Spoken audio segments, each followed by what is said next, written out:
together as a community. Sadly, time and technology have eroded these spaces. Madam President, in many ways, the United Nations is the proverbial town square of our modern global village. And it has never been more critical for us to protect this one space that brings and holds the world nations together as a community.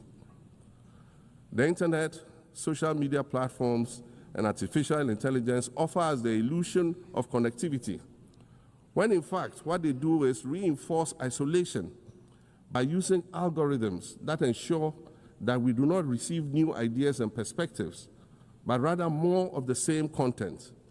We are served alternative facts and manipulated images, making it easy to disseminate disinformation and sow seeds of division amongst communities. Madam President, these are dangerous times.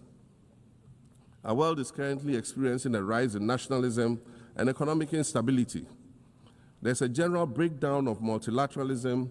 Various acts of aggression have been committed against the sovereignty of others, and nations are attempting to circumvent the very safeguards that were put in place to prevent large-scale global conflict.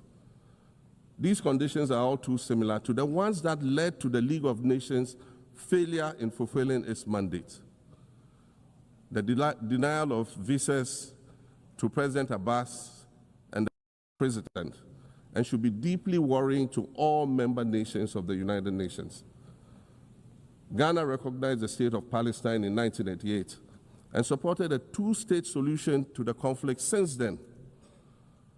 And I say, contrary to the claims of some, a two-state solution would not be a reward for Hamas. It would rather be a reprieve for the hundreds of thousands of innocent women and children and people who are facing collective punishment and forced starvation for no reason other than the fact that they are Palestinian.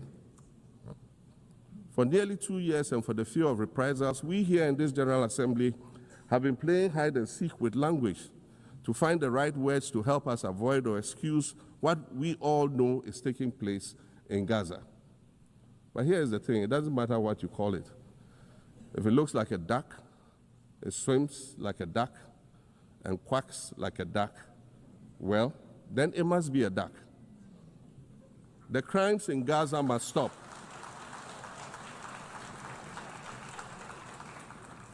The crimes in Gaza must stop.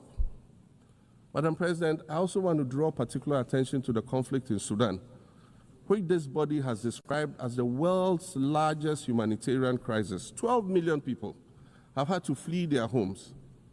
And when we speak of migration, we refer to the 12 million new Sudanese refugees, whom we as a global community should be willing to assist in much the same way that many member nations readily assisted new refugees coming out of Ukraine. Let's dispense with the euphemisms and dog whistles and speak frankly. It is not a mystery that when leaders of Western nations complain of their migration problems, they are often referring to immigrants from the global south. But many of those immigrants are climate refugees. And interestingly, the global north emits 75% more greenhouse gases than the global south.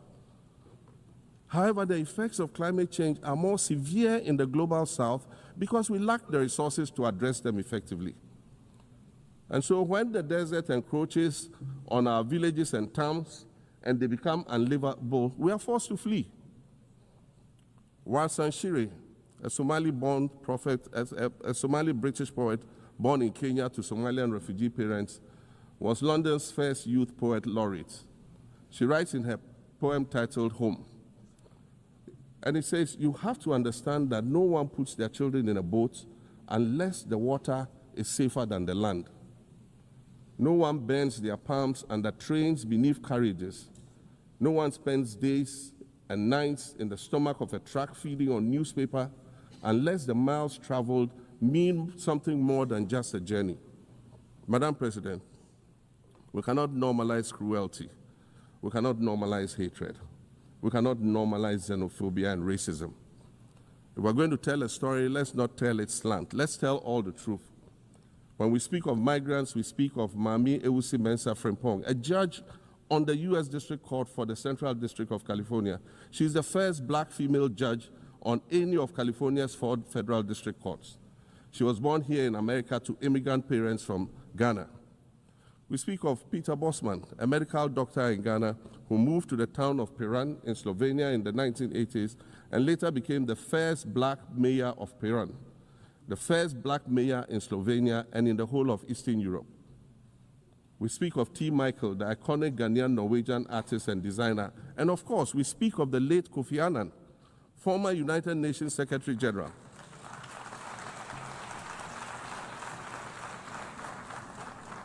Former United Nations Secretary General and Nobel Peace Prize recipient, who was born in Ghana but spent his adulthood in various places in America and Europe.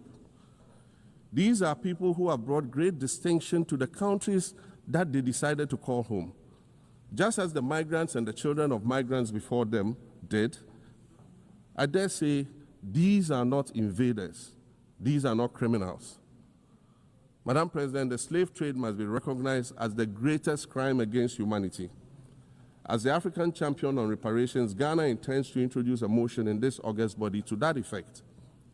More than 12.5 million Africans were forcibly taken against their will and transported to create wealth for the powerful Western nations. We must demand reparations for the enslavement of our people and the colonization of our land that resulted in the theft of our natural resources, as well as the looting of artifacts and other items of cultural heritage that have yet to be returned in total.